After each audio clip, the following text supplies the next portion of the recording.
흔히 말하는 그 관성을 깬다가 맞을지 모르겠으나 그런 선택들을 해보는 것 같아요. 이 길이 맞다고 생각을 해도 이거를 안 해보면은 맞다 틀리다를 제가 정할 수가 없는 것 같아요. 네, 안녕하세요. 저는 연기하고 있는 배우 류덕환입니다. 네, 이번에 전시를 하나 제작을 해서요. 이렇게 찾아뵙게 됐습니다. non-fungible 대체불가라는 뜻이고요. 이번에 유승용, 천우희, 박정민, 지창욱 배우 이렇게 네 배우와 함께 이런 NFT 영상을 기록을 하게 됐고요.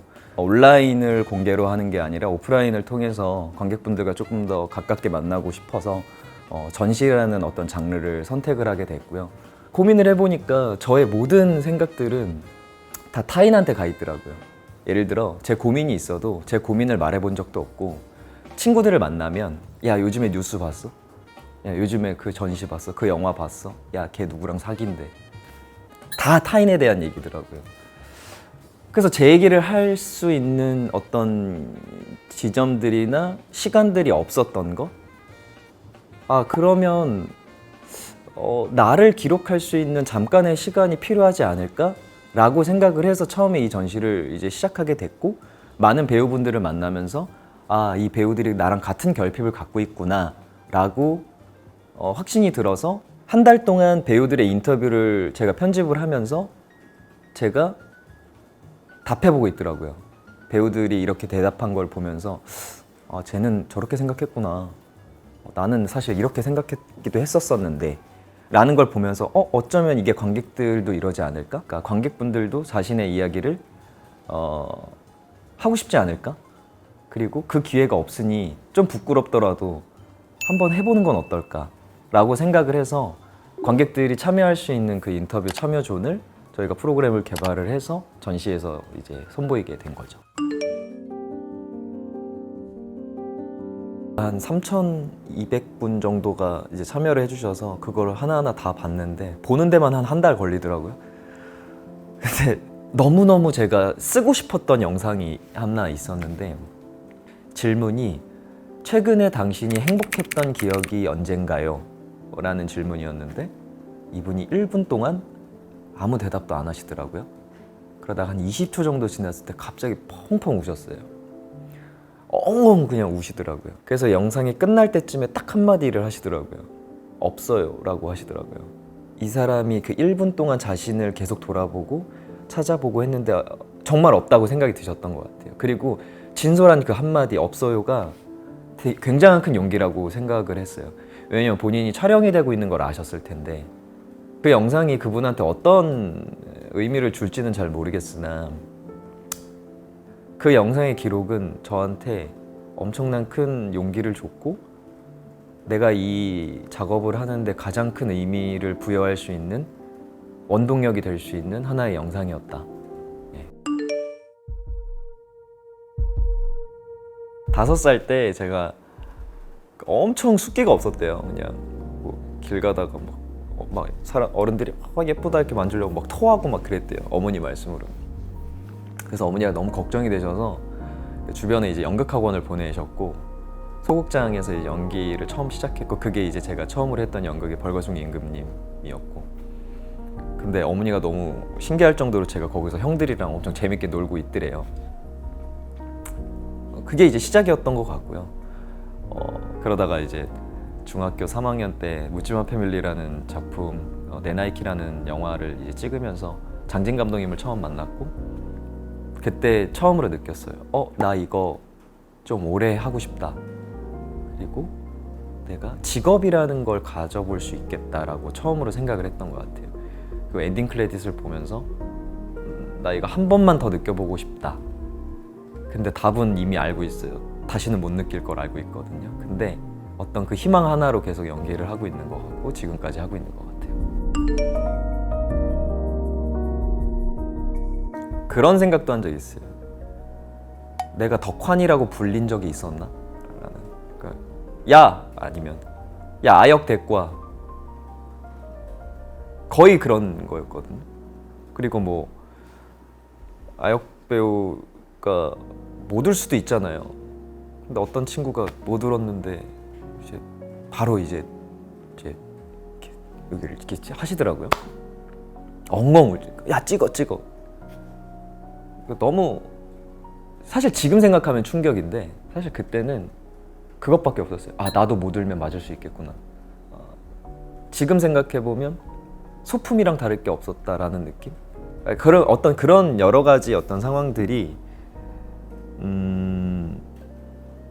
무서웠던 것 같아요. 그래서 제가 그 천하장사 마돈나라는 작품을 찍을 때 제 인생 처음으로 제 아역이 생긴 거예요. 저의 분신 같았어요. 그래서 제 촬영이 없는데도 저는 그 친구의 촬영장을 맨날 갔어요. 혹시 나한테 그렇게 잘해줬던 스태프들조차도 그 친구한테 그럴까 봐 그게 너무 무서웠던 것 같아요. 그래서 그 친구를 그렇게 보러 갔어요. 저도 애기인데 저 19살 때였거든요. 이제 같은 배우로서 동등한 어떤 하나의 배우로서 이제 많은 스태프분들이 인정을 해주시고 자유롭게 연기를 펼칠 수 있는 어떤 시스템이 어느 정도는 돼가고 있는 것 같아서 그게 좀 다행이죠.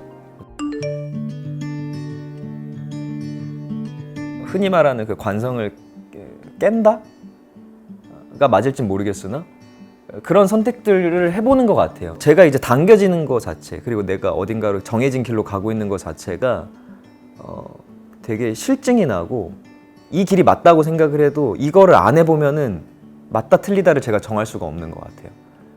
그래서 이걸 해봐야 돼요. 그래서 흐름대로 못 가는 것 같아요. 솔직히 배우가 2년을 쉬었으면 빨리 복귀를 해야 되거든요. 군대 갔다 온 거예요. 저는 2년을 쉬었는데 이 전시를 안 하면 제가 평생 후회할 것 같은 거예요.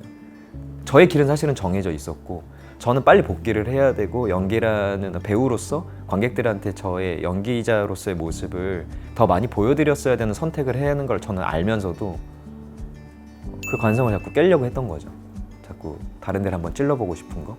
네, 그런 선택들을 하면서 살아가고 있는 것 같아요. 제 얘기를 한번 해보고 싶었어요. 그러니까 제가 겪고 있는 것들, 제가 바라보고 있는 것들을 영상으로 남겨보고 싶었어요.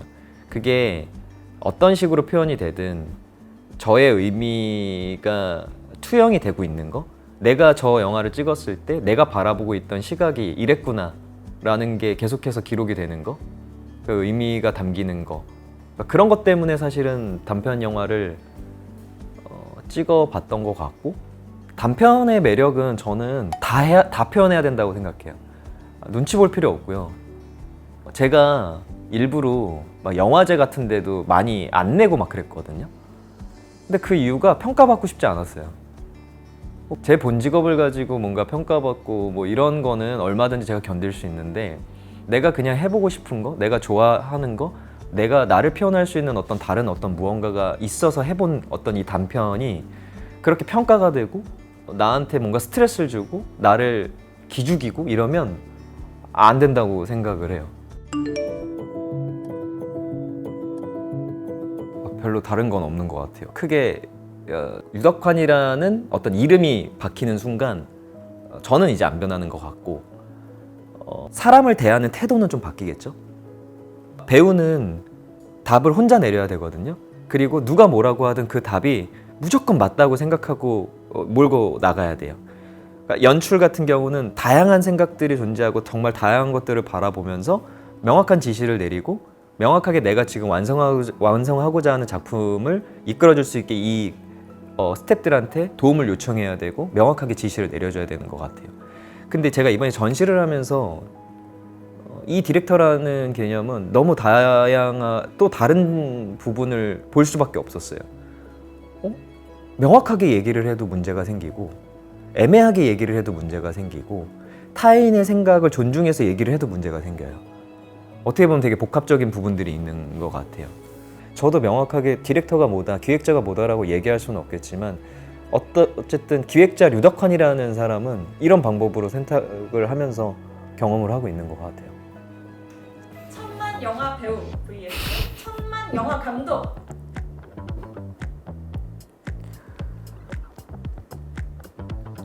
천만 영화를 연출했는데 출연한 배우 예, 욕심이 많습니다. 예, 연출도 하고 출연도 한 배우면 얼마나 좋을까요? 둘 다 하시고 동시에 하시고 싶다는. 네. 연출도 했는데 출연을 했다. 근데 그게 천만이다. 그게 유덕화의 영화다.